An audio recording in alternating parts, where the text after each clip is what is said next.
C'est au moment où le ministre Legault fait ses annonces concernant les zones rouges, mesdames et messieurs, que nous, on lance notre live. Et on l'a appelé, François Legault, pour lui dire, écoute, là, tu pourrais-tu attendre un peu parce qu'on a un live Facebook à faire, mais il n'a pas voulu.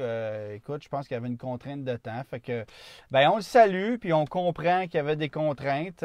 Dommage. On lui souhaite une bonne conférence de presse. On lui souhaite une bonne conférence de presse et on va probablement annoncer des mesures assez drastiques dans cette conférence de presse-là.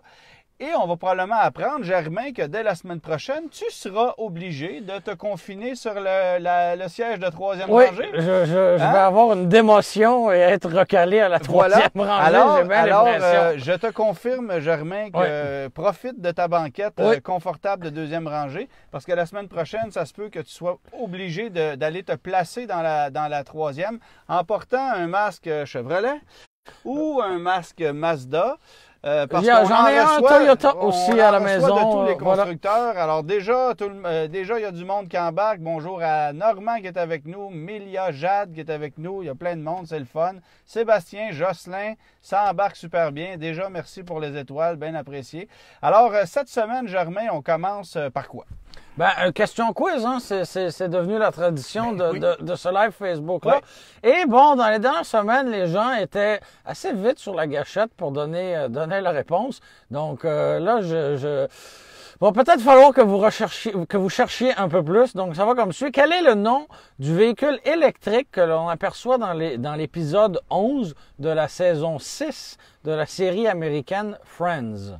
Je vous rappelle, mesdames et messieurs, que nous ne sommes pas à tous pour un, mais... On salue Francis Redé. C'est ça. Ou Gilles Goujon. Toi, tu te souviens pas de Gilles Goujon? C'est le 20 ans d'écart qui nous sépare. Exactement. Mais bonne chance s'il y a quelqu'un qui trouve ça. Salut à Jean-Philippe Roy, Sébastien Gay qui est avec nous, Yannick Thériaut, Jonathan Perrault. Il y a du monde qui embarque. Normand Terrien qui est là depuis toujours et qui a déjà acheté son guide de l'auto. On vous encourage à faire la même chose. Oui. Et merci à tous ceux qui se le sont déjà procurés. Par milliers, hein, déjà. Par milliers. Il semble qu'on ait pratiquement un record de vente de tous les temps pour une première semaine du guide de l'auto. Alors, on en est bien fiers. Sacha Dubé est avec nous. Bonjour. Stéphane Bugeaud. Salut les gars qui dit. Bonjour tout le monde. Salut. Écoute, on continue. C'est super. Oui, alors, cette question-là, bonne chance. Pourquoi on écrit Porsche? Oui, j'ai une Porsche cette semaine. On y reviendra. Donc, c'est ça, un véhicule électrique. Et si vous avez... Non, on n'avait pas la bonne réponse, mais... Ouais. Et si vous avez écouté la série et que vous êtes un vrai fan d'automobile, vous avez au moins fait la recherche après, ce qui était mon cas quand j'ai regardé la série. Okay. Donc, parce que c'est un véhicule inusité et bien humblement, non, je n'avais pas reconnu le véhicule. Bon, OK, d'accord. C'est dit. Hey, on parle de quelque chose qui n'est jamais arrivé dans l'histoire de l'automobile, Germain, un rappel chez Ford. Oui, mais là, en fait, c'est curieux parce que la semaine dernière, je faisais l'essai de la Ford Mustang 2020 à moteur EcoBoost et il y a eu, en bon français, là, un glitch avec la caméra de recul. Donc, autrement dit, quand j'embrayais la marche arrière, l'écran central me donnait l'impression d'une télé d'une télé au chalet là, qui capte pas le câble, donc on voyait rien. Et j'ai partagé ça avec toi, tu as partagé ça sur tes réseaux sociaux. Puis bon, ça a fait jaser. Il y a beaucoup de gens qui ont dit qu'il y avait un véhicule Ford assez récent qui ont connu le même problème. Et quelques jours après, Ford lance un rappel et la liste de véhicules est assez impressionnante. Ils ont tous le même système. Voilà, donc c'est assez clair. Ça touche pas moins de 700 000 véhicules en Amérique du Nord. Ça serait peut-être plus vite que tu nommes les modèles qui ne sont pas concernés. Ben, j'y vais d'un seul souffle. Edge, Escape, Expedition, Explorer, F-150, 250, 350, 450, 550, Mustang, Ranger, Transit, puis chez Lincoln, le Corsair et le Nautilus. Donc, un rappel une défaillance dans le système qui relie la caméra de recul et l'écran de la planche de bord. Tu parlais tantôt qu'on avait partagé ça sur nos réseaux sociaux. Évidemment, je vous invite à aller aimer nos pages, visiter nos pages de réseaux sociaux, Instagram, Facebook. Moi, j'ai ma page YouTube, Auto Joubert. Allez la voir, allez la visiter. Germain, tu as ta page aussi. Oui, la page Instagram où j'essaie de publier presque quotidiennement des photos de voitures inusitées, rares ou très laides que je croise sur la route. Donc, voilà. Bon, excellent. Alors, on vous invite à aller voir ça. Et là, j'ai Pierre TH Roy qui me dit, avez-vous un véhicule que vous trouvez parfait pour vous parmi tous les véhicules que vous avez essayés? Oui, il est devant moi présentement, vous ne le voyez pas, mais de ce côté-là du pare-brise se trouve une Porsche 911 et on y reviendra un peu plus tard parce que j'ai une semaine assez spéciale en termes de... Hey, là, tu viens de faire disparaître les commentaires. Bon, alors je fais ça comment? Non, pas comme ça. C'est là que tu vois qu'on est des génies non, pas comme ça. De l'informatique. Ça fait dur, notre affaire. Regarde, ça marche pas. On fait ça demain. Ça marche pas. Oh my God. Et on revient. OK, bon. Vous êtes toujours là? Oui, voilà. Alors là, je ne vois plus les commentaires de personne. Et je ne saurais pas vous dire comment... On peut ajuster la luminosité parce qu'on sait qu'il y a un plafonnier ici. Oui, on apprend, hein? On apprend. Alors, il y a un plafonnier, voilà, qui ajuste la luminosité, mais on peut aussi l'ajuster à l'écran. Hey, on ne voit plus les commentaires. On ne voit plus les commentaires de personne. Alors, on s'en excuse et on va apprendre. Hein? Et on va apprendre parce que là, je ne sais pas ce qui s'est passé. J'ai voulu fermer le commentaire d'une personne et c'est disparu. Et Antoine n'est pas Monsieur Techno, comme vous pouvez vous constater. D'ailleurs, la voiture dans laquelle on se trouve... On travaille pour le guide de l'auto et non Geek Squad, là. Donc... Oui, c'est ça. Alors, j'essaie, mais ça ne fonctionne pas. Et si jamais vous avez un truc, ben appelez Germain sur son téléphone et dites-lui comment on fait ça. Textez-moi ou écrivez-moi sur Facebook. Enfin, alors, on continue avec nos sujets, Germain. Oui, hein, après cette petite interruption. Donc, Polestar, hein, qui est la nouvelle marque, la nouvelle division, la nouvelle sous-marque de Volvo, donc des voitures de rêve, hein, qu'on nous a présenté d'abord avec la Polestar 1 et un véhicule de plus grande diffusion qui cette fois est 100% électrique avec la Polestar 2 et qui arrive là dans les prochaines semaines. Les premiers je conduirai demain. Bon, voilà. Et mais là, la concession de Montréal est pas encore tout à fait prête, mais en attendant, on va s'installer au Carrefour Laval, Antoine. Ouais, voilà. Alors, avant de vous parler de cette stratégie-là, juste vous mentionner que vendredi matin, je serai à Salut Bonjour avec la Polestar 2 pour la présenter. Gino Chouinard étant un fan de ce modèle-là, il a bien hâte de le voir. Alors, c'est à sa demande qu'on présente la voiture là-bas. Et là, effectivement... Il y a quelqu'un qui m'écrit pour les commentaires. Oui, on fait ça comment? Voir les commentaires sur Facebook, il faut swiper vers la droite ou la gauche si on est en vidéo plein écran. Swiper vers la droite ou la gauche. Bon. Non, hein? Il ne... Hélas, on fait ça marche pas. Gauche à droite, ça marche pas non plus. OK. Les joies du téléphone. Enfin bref. Oui. Donc on parlait, oui, il y a une stratégie assez particulière chez Polestar parce qu'on s'installe au Carrefour Laval comme seule concession au Québec. C'est une boutique Polestar, il faut le mentionner.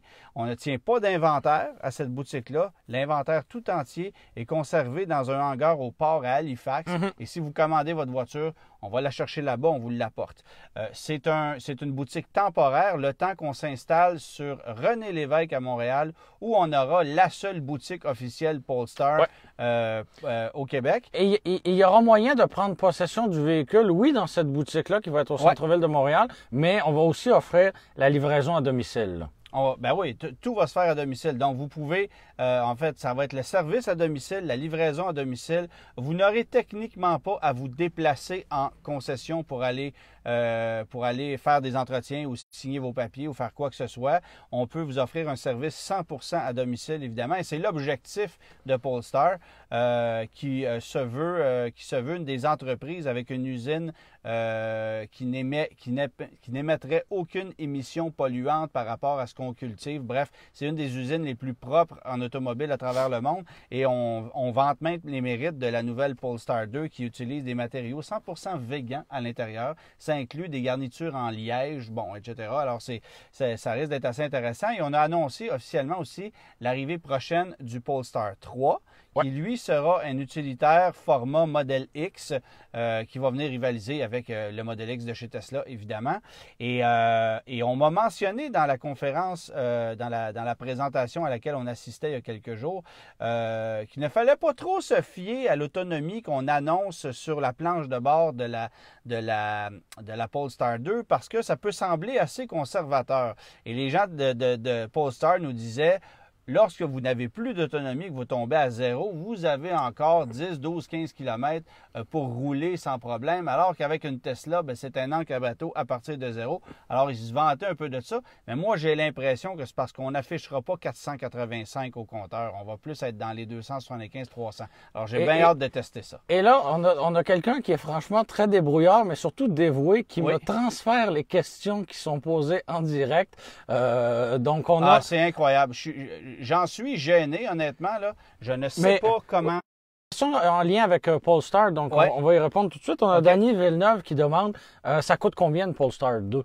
Bon, Polestar 2 commence à 69 000 $. Vous avez 2-3 groupes d'options et tout équipé, vous allez frôler les 80 000 $ avec l'ensemble performance qui, lui, comprend des freins Brembo, des jantes de 20 pouces, des pneus de performance. Vous allez avoir aussi des ceintures de sécurité qui sont de couleur jaune à l'intérieur, quelques gadgets esthétiques. Là, vous pouvez opter pour différents choix de peinture. Si vous optez pour une peinture Grima, il y a 6 choix de couleurs. La seule qui ne coûte rien, c'est le noir. Donc, c'est un peu ça, mais il n'y a pas beaucoup d'options. 2-3 groupes d'options, dont le groupe performance, 6 choix de couleurs, plusieurs choix intérieurs aussi. Il y a 2 types de tissus pour lesquels on peut opter à l'intérieur et une sellerie de cuir qui, elle, est en option. Et évidemment, le cuir, ça, c'est pas végan, mais ça sera votre choix de polluer la planète en tuant des animaux pour avoir une sellerie de cuir dans votre Polestar. Alors, on va voir si vous avez la conscience tranquille ou pas. Moi, j'aurai la conscience tranquille quand même. Ah oui? Oui, je te confirme. Regarde, moi, je suis assis dans une voiture qui n'a pas de cuir et j'en suis très heureux. C'est comme ça. Mais j'ai hâte de voir surtout la stratégie de Polestar parce que toi, tu me disais tantôt que le stationnement du Carrefour Laval est toujours plein puis c'est toujours plein de monde. Mais aurais-tu vraiment... Personnellement, je n'ai aucune envie d'aller dans un centre commercial. Moi, je ne suis pas quelqu'un qui magasine dans la vie et encore moins au Carrefour Laval. Je trouve que c'est un cauchemar aller là quand je suis pogné pour aller chez Apple. Écoute, ça, là, c'est mon cauchemar. Ouais. D'ailleurs, je pense que je vais être obligé d'y aller. mais aller magasiner une voiture au Carrefour Laval, non, je vais y aller en ligne, puis ça s'est arrêté là. Je comprends pas pourquoi on a décidé de s'installer là-bas, parce qu'il y aurait un achalandage, parce que les gens vont voir la marque, peut-être. Est-ce que c'est la clientèle cible? Peut-être. On va voir si la stratégie va fonctionner. Mais on n'a pas, évidemment, de grandes ambitions pour le moment, puisque Polestar mentionne... en fait, on ne l'a pas officialisé comme ça, mais on dit que si on vend 1000 Polestar 2 pour une année modèle, une année calendrier complète, on va être heureux. Pendant ce temps-là, Tesla vend plus de 10 000 Tesla Model 3 donc sur le même marché. C'est pas la même échelle du tout. Oh my God, on est ailleurs. Puis je veux dire, Tesla, là, on n'a pas plus de concessions. Oui, peut-être un peu, mais je veux dire, le réseau est plus étendu, bien sûr, sont là depuis maintenant 8 ans. Mais est-ce que Polestar a les reins assez solides ou a la volonté de vouloir aller battre Tesla sur son propre terrain? On sait que Tesla a toujours une longueur d'avance. Ouais. On sait qu'on débarque avec une gamme de plus en plus complète. Mais comprenez que ça ne sera pas long. Le Polestar, quelques années, puis on a une gamme de 4-5 véhicules. Là. Alors, il y a ça aussi qu'il faut considérer. Oui, puis on parlait de Polestar. Je ne sais pas si tu l'as mentionné pendant que j'essayais de trouver une solution à notre problème. Oui. Mais il était question cette semaine du concept Precept, qui était c'est ça. Une voiture très, très, très futuriste. Et on nous a dit qu'elle allait arriver en production donc, à peu près telle quelle. Là. Un véhicule concept qui avait été dévoilé il y a plusieurs mois. On a officialisé sa production prochaine. Puis, grosso modo, là, on ne l'a pas annoncé comme ça, mais voyez ça comme une rivale directe de la Model S et de la Porsche Taycan. C'est pas plus compliqué que ça. Et maintenant, j'ai hâte de voir la puissance qui va se dégager de tout ça, parce que si elle est aussi rapide qu'elle est belle, ça va être particulièrement impressionnant. Voilà, j'aurais pas pu mieux dire. Voilà. On a une autre question ici, deux auditeurs qui posent à peu près la même question. Pour un véhicule électrique, qu'est-ce qu'on fait comme anti-rouille si justement on veut protéger le véhicule contre la corrosion? Est-ce que l'anti-rouille électronique est une bonne idée? Non. Non. Hein? L'antirouille électronique n'est jamais une bonne idée en partant. Oui, oubliez donc, ça. Pourquoi une antirouille électronique n'est pas une bonne idée? Parce que c'est un dispositif qui a été initialement développé pour, par exemple, pour que ce soit appliqué sur des grandes surfaces métalliques lisses qui trempent dans l'eau. Autrement dit, des paquebots. OK? Alors, un paquebot gigantesque avec des grandes surfaces de métal lisse sans contrainte. Ce qui n'est pas le cas d'une voiture. Ça peut fonctionner. Ça peut fonctionner pour des conteneurs à déchets, par exemple. Ouais. OK? Mais il n'a jamais été prouvé que ça fonctionne sur une voiture. Et comment ça fonctionne, ce produit-là?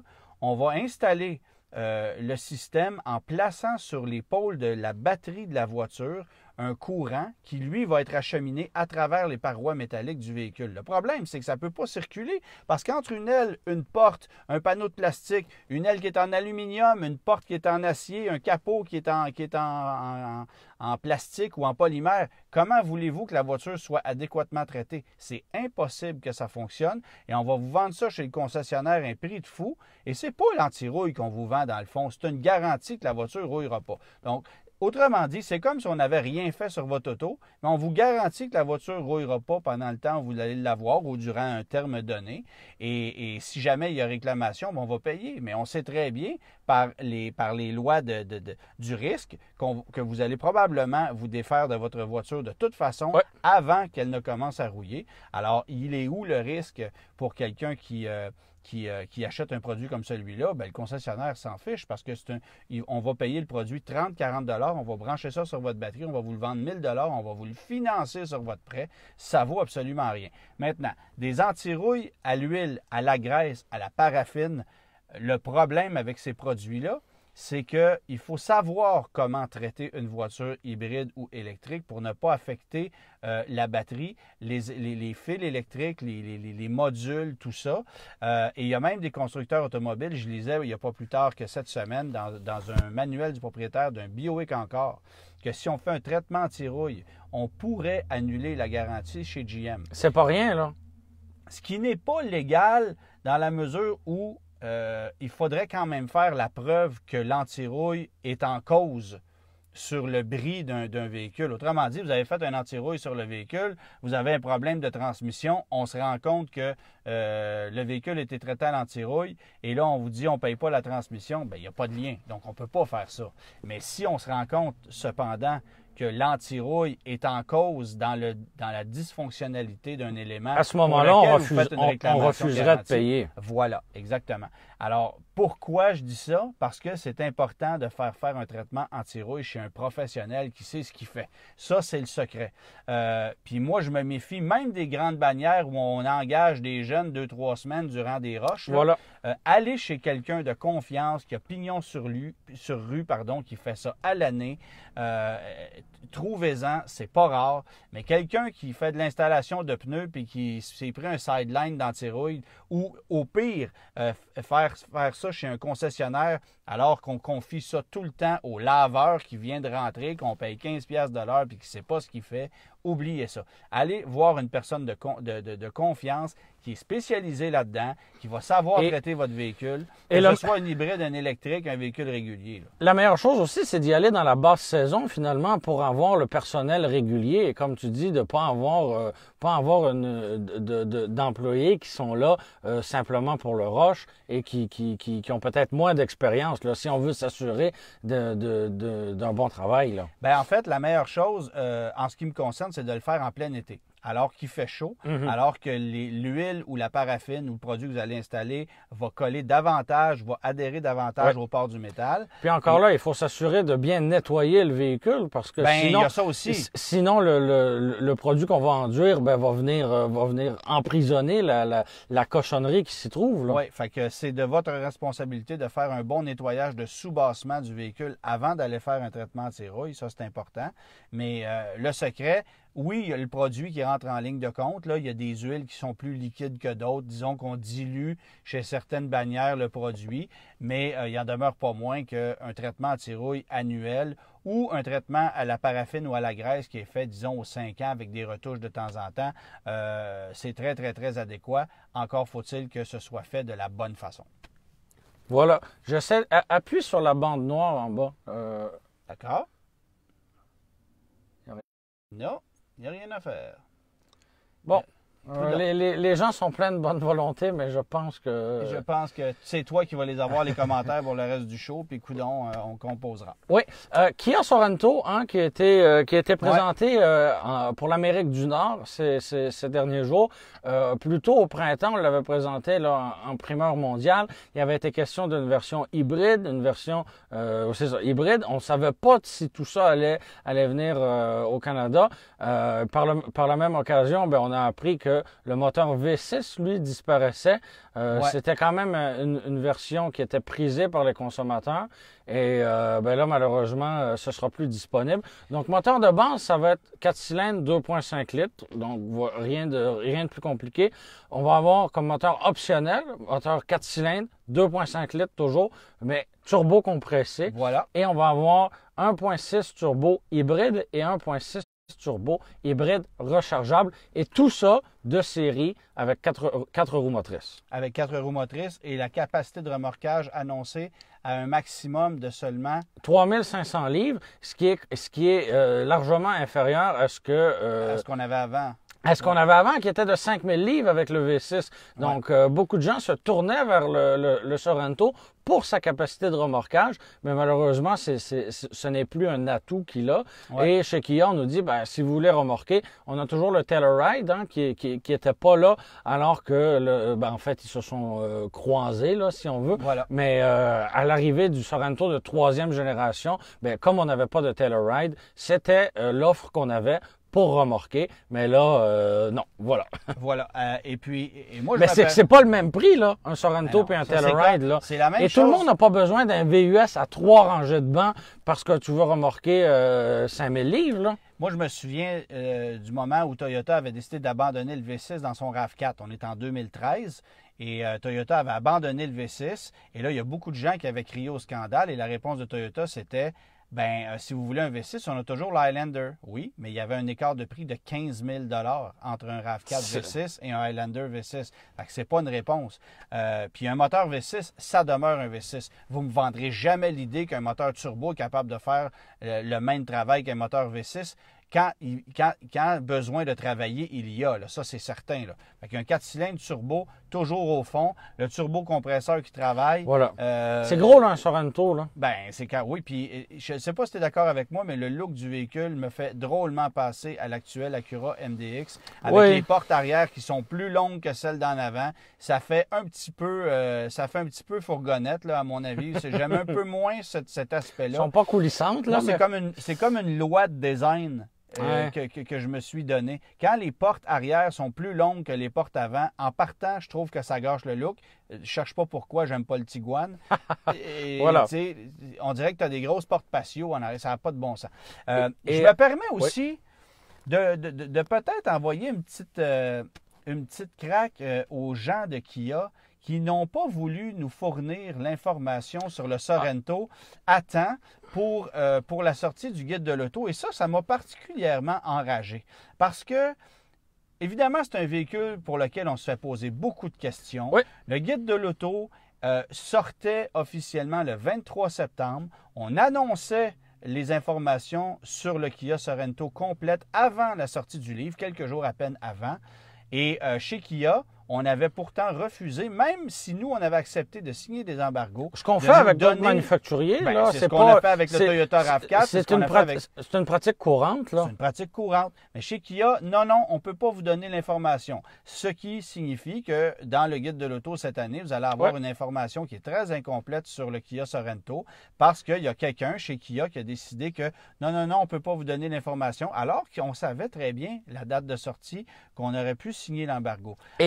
Et nous, comme journalistes, on paraît mal, mais le constructeur aussi paraît mal parce que les consommateurs qui vont feuilleter le livre vont voir les informations qui sont inexactes. Puis ça, tout le monde est perdant. Je trouve ça aberrant. C'est la même chose chez Honda. Et t'en veux une bonne, c'est pas tout parce que là, on nous avait donné l'information sous embargo pour le web, mais on avait fait aucune mention de l'hybride et de l'hybride rechargeable. Donc, c'est ça. On avait envoyé de l'information partielle. Donc, sous embargo, j'avais tout préparé mon texte. Les photos étaient là. Tout était là. J'assiste à la présentation au même moment où le texte est publié. Et là, on nous parle de l'hybride rechargeable. Donc, retourne à ton texte. Donc, retourne, voilà. Voilà. Ah non, chapeau, vraiment. Là, cafouillage sur toute la ligne. Ah, c'est incroyable. Puis, j'espère avoir un appel des gens de relations publiques de Kia à ce niveau-là, parce que c'est le genre de situation dans lesquelles on se retrouve parfois, puis ça devient enrageant parce qu'il n'y en a pas de logique dans une décision comme celle-là. Qu'un constructeur automobile décide de contrôler l'information de la façon qu'il veut, c'est correct. Mais quand tu sais qu'on a des dates de tombée puis qu'on peut signer des embargos, come on, aidez-nous. Parce que là, pendant 1 an, les gens vont lire le guide de l'auto, puis là, ils vont dire, qu'est-ce que c'est ça? Pourquoi l'information n'est pas là? Pourtant, au moment où le livre arrivait, ces tablettes, elle existait, cette information-là. C'est incohérent. Alors, voilà. Alors, bonjour aux gens de Kia. Étape suivante, mon Germain. Oui, Volkswagen Taos. Ça fait longtemps qu'on attend un petit VUS chez Volkswagen, parce que non, le Tiguan n'est pas petit. Hein. Non. Et en fait, il n'est plus petit. C'est ça. Et, il y en a qui l'appellent le gros Guan. Le gros Guan. Le moyen Guan. Là, ça va être le petit Tiguan, non? Ça va être le Taos. Donc, on l'attend pour le 13 octobre, donc dans 2 semaines environ. Pas chez les concessionnaires. Non, en dévoilement. En présentation officielle, pardon. Ouais. Et on a su aujourd'hui quelle allait être sa motorisation. Donc, un 4 cylindres turbo-compressé. Oh, quelle surprise! Et c'est un nouveau moteur, donc 1,5 litres, qui est dérivé de l'actuel 1,4 litres, lui aussi turbo-compressé, qu'on retrouve là, dans la Jetta, par exemple. Ça sent les épices. Oui, c'est très excitant. Et si vous regardez de base en traction, et 4 roues motrices en option. Donc, un rival des Honda HR-V, des Subaru Crosstrek, Kia, on va enfin avoir une présence là, dans le segment des sous-compacts, ce qui n'était pas le cas. Puis on sait que c'est quand même un segment qui est populaire. On se fait beaucoup poser de questions sur ce segment-là. Et les véhicules que tu as mentionnés, c'est des véhicules qui se vendent beaucoup. Mais on avertit les gens, vous allez avoir une grande difficulté à faire la différence entre un Taos et un Tiguan, parce qu'on a vraiment l'impression d'un Tiguan qui a été mis dans la sécheuse. C'est le même véhicule avec des proportions un peu plus petites. C'est pas plus compliqué que ça. Alors, bonjour l'originalité. Et pour accueillir ce véhicule ô combien original, Volkswagen a décidé de retirer la Golf familiale, la Golf tout court. Et voici ce qu'on va nous servir. Ça va être super excitant et on n'en aura jamais autant vendu, c'est bien évident. C'est bien ça le pire. Ça va être un best-seller, c'est certain. Ah oui, absolument. C'est triste, mais voilà. T'as pogné un ticket? Oui. Moi aussi, mais pour stationnement. J'ai pogné un ticket cette semaine. 61 dans une zone de 40. OK. Attends, donne-moi ta main. Je sais. Alors que c'était une zone de 50, mais qui n'était pas assez payante, alors on l'a baissé à 40, puis là, j'ai pogné un ticket à 61. Puis la limite qu'on accepte, nous disait-on, c'était 60 km/h. Je roulais 61, j'ai pogné un ticket de 125$, puis 2 points. Bon. OK? Alors, je vais le payer, je ne le contesterai même pas, parce que bon. Mais je me rends compte que de plus en plus, dans les villes comme sur les routes où il y a beaucoup d'achalandage, la stratégie, c'est de baisser la limite de vitesse qui n'est déjà pas logique pour aller chercher davantage de sous. OK? Et la zone où je me suis fait attraper, c'est pas compliqué. C'est le seul endroit dans toute la région où il n'y a pas de trottoir, de piste cyclable, il n'y en a pas de danger, il n'y a pas de piétons, il n'y a personne là. Et c'est la trappe du coin parce que, évidemment, les gens ont tendance à rouler un peu plus vite, spécifiquement à cet endroit-là. Mais là, évidemment, c'était 50. On a récemment baissé la limite à 40 et depuis ce temps-là, on met une police sur le coin. Et écoute, je passe là souvent et je la vois souvent. Et honnêtement, je roulais normal en suivant le trafic, puis c'est moi qu'on a attrapé, puis la prochaine fois, ça va être quelqu'un d'autre. Mais ce que je trouve effrayant, c'est que de plus en plus, on a des endroits sur nos routes où les limites de vitesse n'ont pas de bon sens. Germain, tu le sais, tu prends l'autoroute 720 toutes les semaines pour aller au bureau au centre-ville.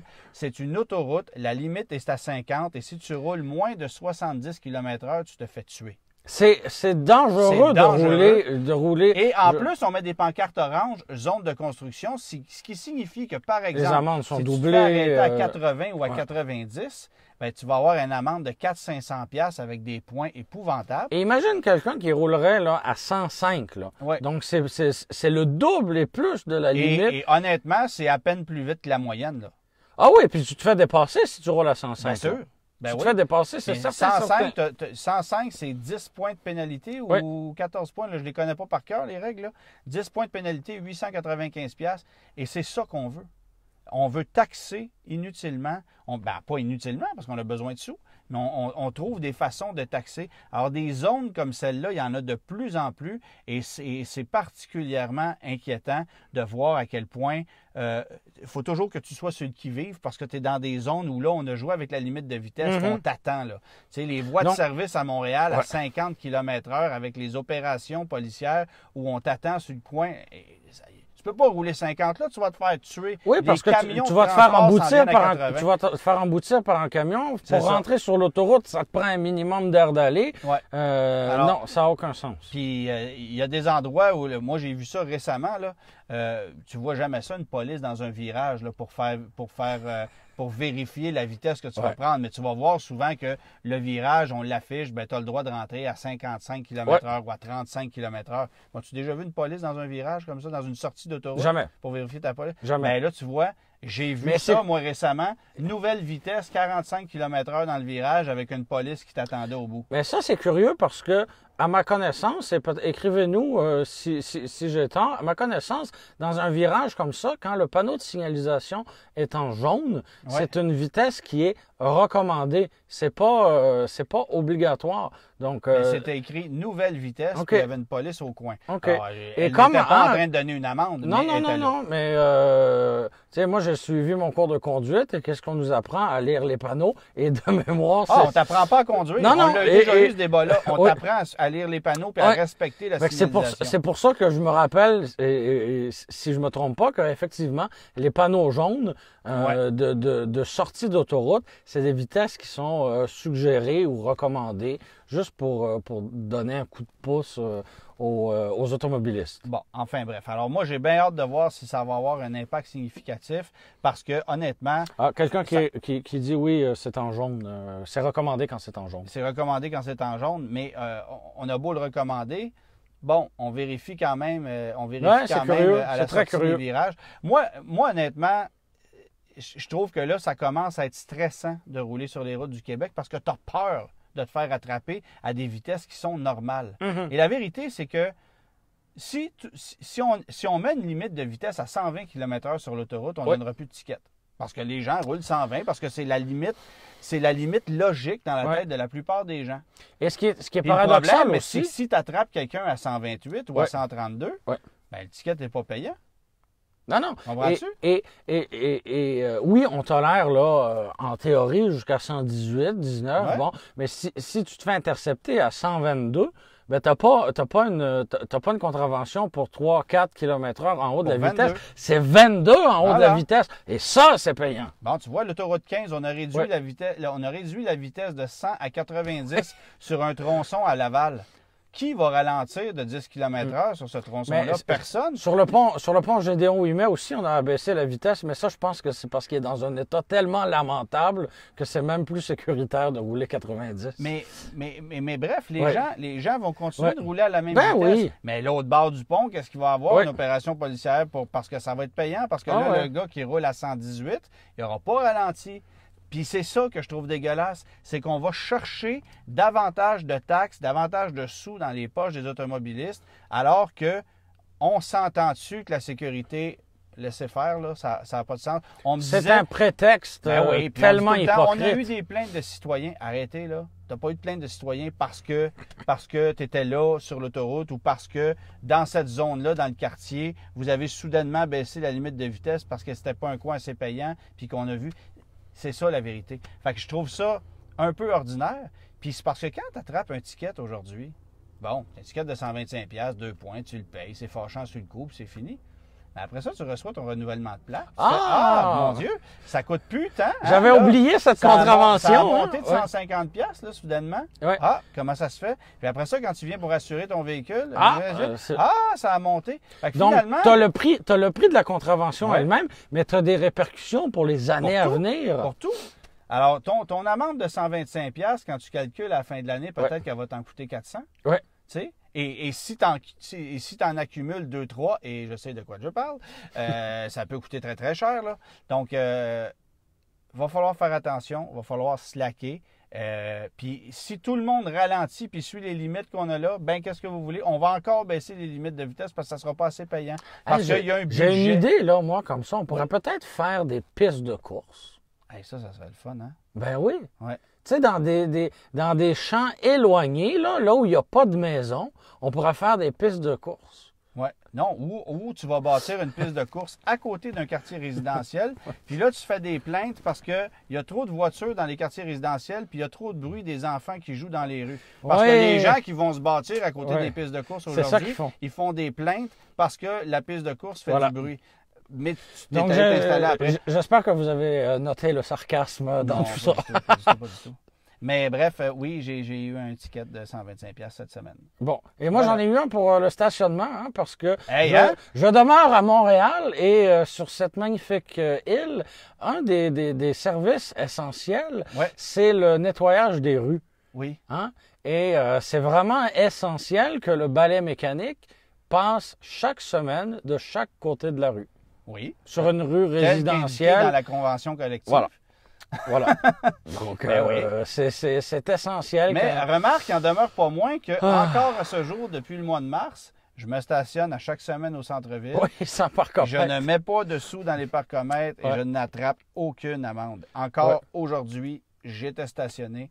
Je vous dirai pas où, là, parce que là, vous allez le dire, puis il va y avoir un petit bonhomme vert la semaine prochaine. Je me garde ça comme secret, mais bref, je touche encore.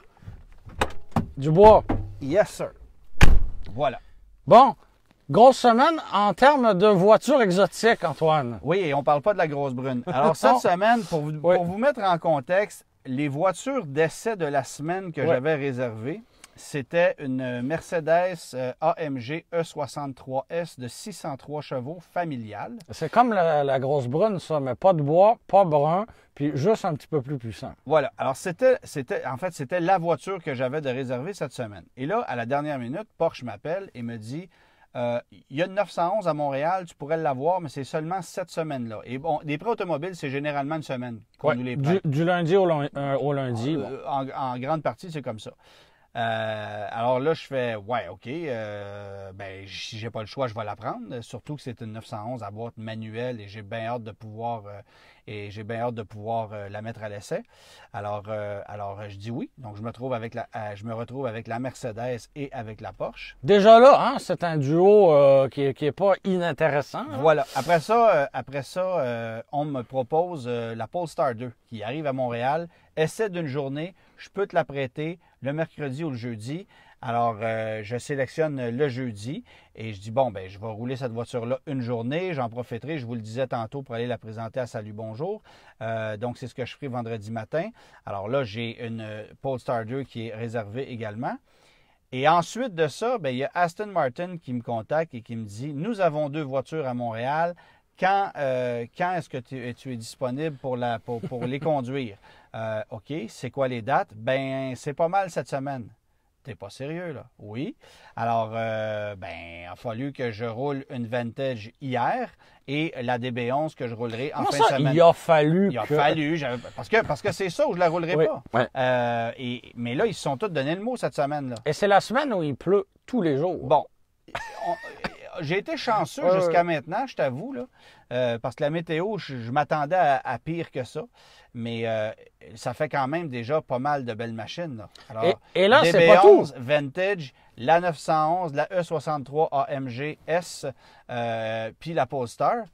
Et là, avant le live d'aujourd'hui, avant qu'on se retrouve, tu as conduit une Ferrari. Une Ferrari. On m'a téléphoné il y a 2 jours pour me dire « Antoine, on a des Ferrari à Montréal. On les a fait venir pour des clients. Les voitures sont là 2 jours. Si tu veux l'essayer, on a une plage de quelques heures pour toi. » Et c'est pas n'importe quel modèle. C'est la nouvelle Roma. Le nouveau GT chez Ferrari. Là. Et l'essai était d'autant plus pertinent que c'est une voiture qui cible notamment la clientèle d'Aston Martin. Alors, d'essayer les Aston Martin dans la même semaine que la Roma, ça me permet de faire un super beau parallèle avec ces voitures-là. Et je conduis aussi la 911. Donc, honnêtement, c'est très cool que je puisse conduire, même si c'est très bref comme essai, parce que c'est très saccadé, que je puisse conduire tous ces bolides-là durant la même semaine, dans les mêmes conditions. Alors ça, j'ai bien apprécié, sauf qu'à un moment donné, il y a des limites en matière de temps que je peux faire. La semaine prochaine, une Corolla beige? Non, okay. La semaine prochaine, j'ai quand même une Porsche la semaine prochaine. La semaine d'après, j'ai une Sentra. C'est ça. De retour sur Terre. Il faut quand même revenir sur Terre. Mais là, on s'est donné le mot en m'envoyant un paquet de voitures d'exception dans les 2-3 semaines actuelles. Et cette semaine, c'est une semaine complètement folle. Et je faisais le calcul, là. J'ai pour au moins 1 500 000 de voitures. S'il fallait que je paye pour toutes ces autos-là, j'en avais pour au moins 1,5 million. J'ai adoré l'Aroma. Oui. J'ai vraiment, vraiment adoré ça. La position de conduite. Et c'est fou, la technologie qu'on retrouve là-dedans.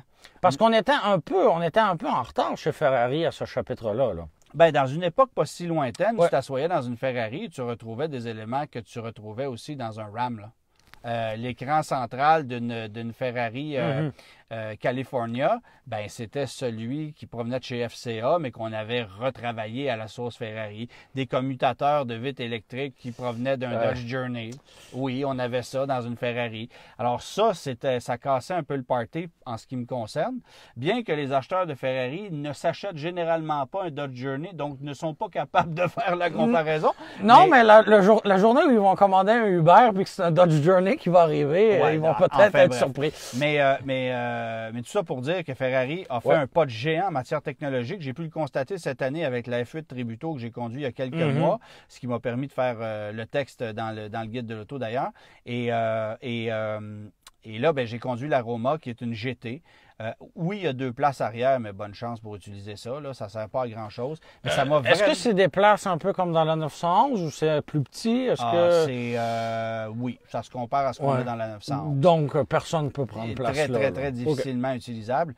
Maintenant, j'ai adoré la position de conduite. J'ai adoré la qualité de fabrication. C'est solide. Il n'y a aucun craquement. C'est une voiture qui est super précise, qui a un vrombrissement mécanique qui est extraordinaire. C'est un petit V8 3.9 litres turbo compressé.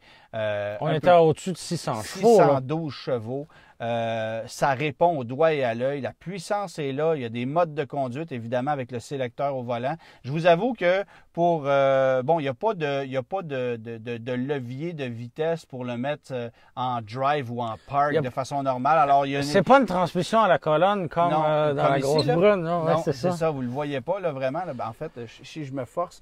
Non, je le ferai pas. Je touche plus mon téléphone. C'est pas une bonne idée aujourd'hui. Mais bon, il y a une période d'adaptation pour s'ajuster avec les modes de transmission.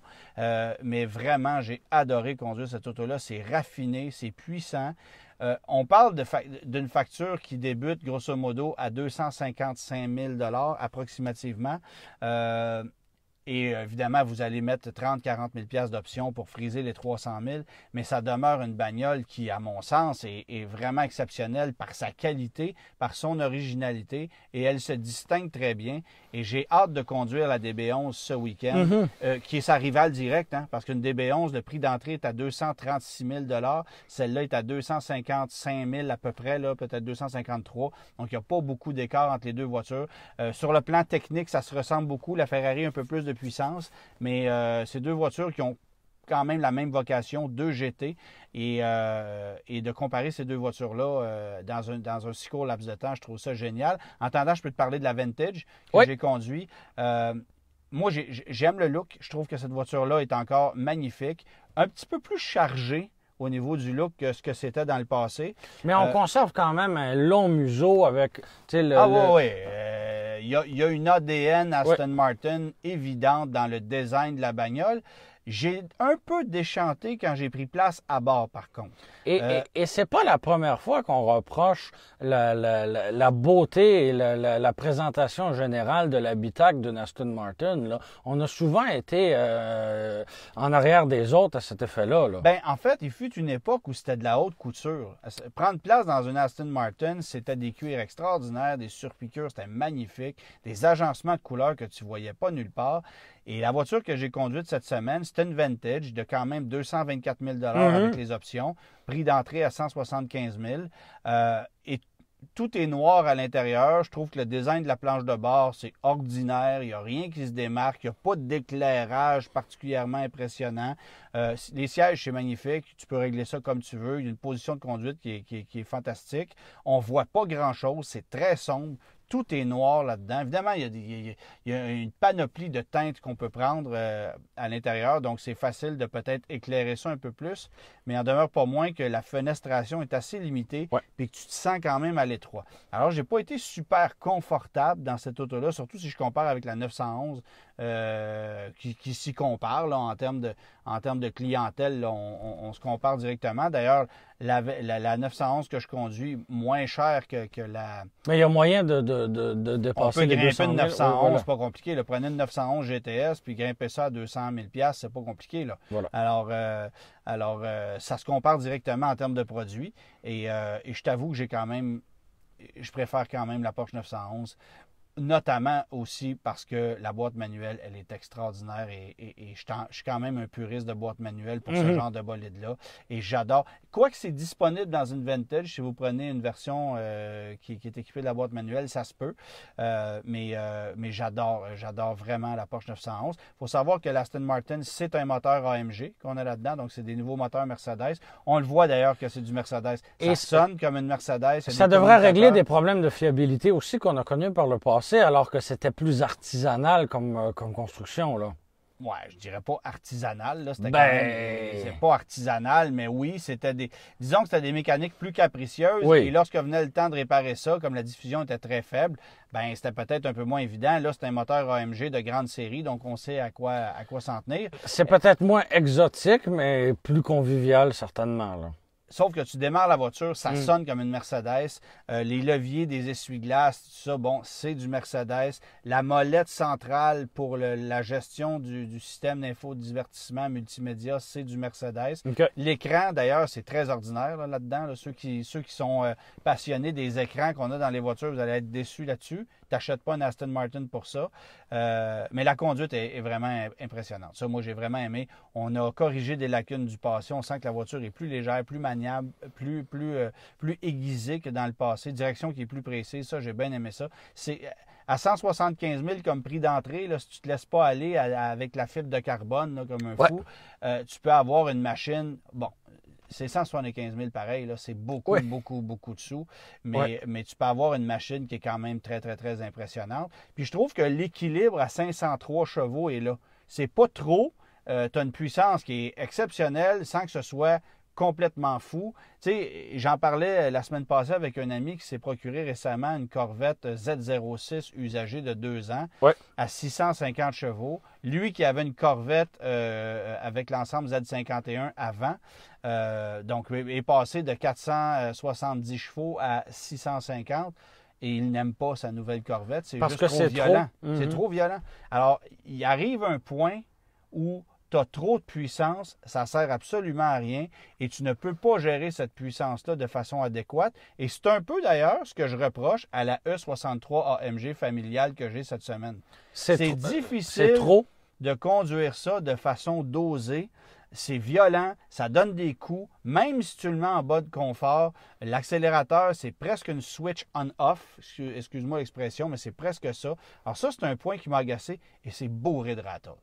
Il y a des craquements là-dedans. Là. J'ai envie de comparer ça à une Nissan Quest 2004. Ça craque, le toit, la banquette, le panneau arrière pour le coffre. Tu entends ça craquer. Et c'est 140 000 $, là, cette voiture-là. C'est une sacrée belle familiale. On appelle ça une voiture de journaliste. Une familiale à 600 chevaux, 4 roues motrices comme ça. On est des fans de voitures familiales. Puis bon. Si on se promène à Ville-Mont-Royal, on peut en voir, mais c'est vraiment pas un modèle de grande diffusion. Il n'y en a pas des masses. Puis là, évidemment, il y a la réplique d'Audi avec la RS6 avant, qui est probablement un petit peu plus impressionnante que ça. Mais j'ai parlé à un ami récemment qui, lui, avait eu la chance de la conduire. Qui a un look quand même pas mal plus tape à l'œil, la RS6. Oui.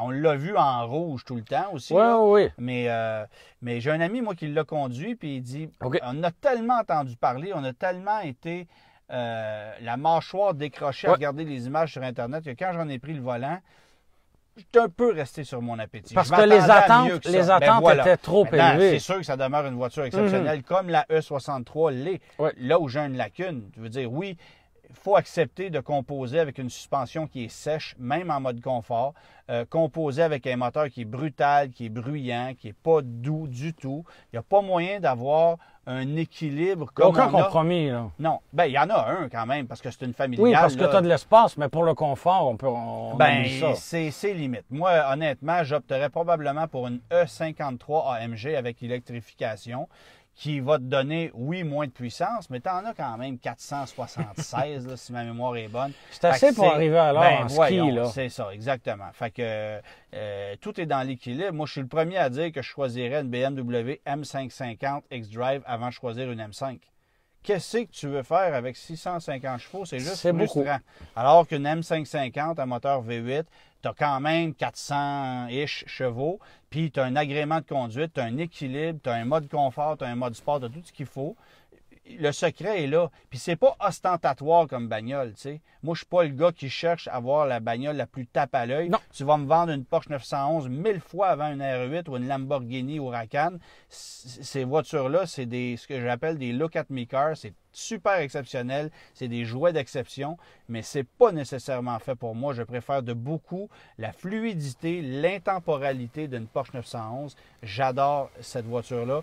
Et je t'avoue que parmi tous les jouets que j'ai conduits cette semaine, peut-être pas incluant l'Aroma, par exemple. Mais la 911. Une Ferrari garde un aura particulier. L'Aroma, ça, c'est un fantasme. C'est un nouveau fantasme que je me suis trouvé. Puis maudit que cette job-là te permet... Merci de nous en parler publiquement. Oui, ce job-là te permet d'aller t'en chercher des nouveaux fantasmes et te permet de te confirmer aussi qu'il y en a que tu n'auras jamais. Oui, voilà. Parce que quand tu sors la calculatrice puis tu pitonnes ça par mois, tu dis non, c'est pas... Ah non. Je suis pas chirurgien spécialisé. Non. Ben non. Voilà. Brochure de la semaine, Antoine? Oui! Hey, on va parler de la Manic. Puis on salue Julien Amado, qui est notre collègue, qui a réalisé un superbe reportage sur la Manic. Je vous en parlais la semaine passée.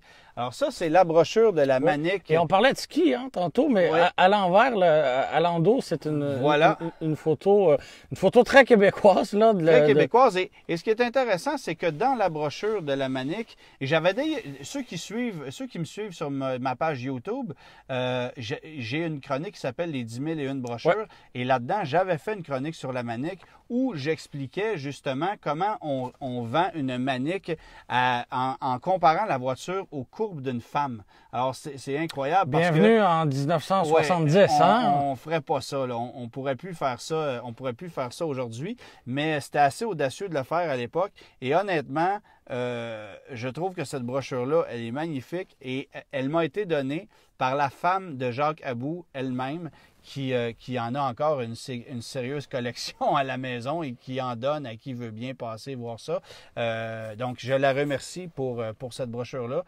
Mais ceux qui ne connaissent pas l'histoire de la Manic, évidemment que je vous invite à aller regarder sur Club Illico ce superbe reportage réalisé par Julien Amado. Et vous pourrez aussi lire un reportage dans le Guide de l'auto cette année, qui est consacré à la Manic, la seule voiture québécoise à avoir été construite en série à peu près 150 exemplaires. Alors ici, on a la brochure. Elle existe en français et en anglais, la brochure, comme quoi on avait des idées de grandeur. Des idées de grandeur qui se sont malheureusement arrêtées un peu trop vite à cette époque-là. Bon, on poursuit. Question du public. On a Pauline qui hésite entre deux véhicules très différents. Okay. Cadillac XT4 et Nissan Murano, les deux dans le neuf, là. On parle-tu d'une location? On ne sait pas. On n'a pas plus de détails. XT4, Murano, ton choix entre les deux. Ah, ben l'XT4. Murano, je ne suis pas capable. Là. Oui, c'est dépassé. Là. Murano, là, je comprends même pas qu'on produit encore ça. C'est tellement un véhicule dépassé. Ouais. On a eu des problèmes de transmission. Sur tous les plans. Ça a mal vieilli. C'est un des produits Nissan que j'aime le moins. C'était vrai quand il est sorti. Et je peux te dire que 6 ans plus tard, c'est encore le cas. Et si je ne me trompe pas, la première génération du Murano est sortie à peu près en même temps que le Ford Edge. 2003. OK, donc un peu avant, le Ford Edge. Ouais. Et c'était une nouvelle génération de véhicules qui ressemblait un peu à n'importe quoi ben à c'était ce moment-là. audacieux. Oui. Quand on est arrivé en 2003 avec le Murano, Ouais. donc un an après, l'Altima complètement renouvelée, Oui. c'est vraiment l'époque où Nissan a coupé 50% dans la qualité, là. On est passé de véhicules bien construits, efficaces, fiables, vulnérables à la rouille, mais fiables, puis belle finition intérieure, intéressant à conduire, à des bagnoles cheap, mais pas à peu près.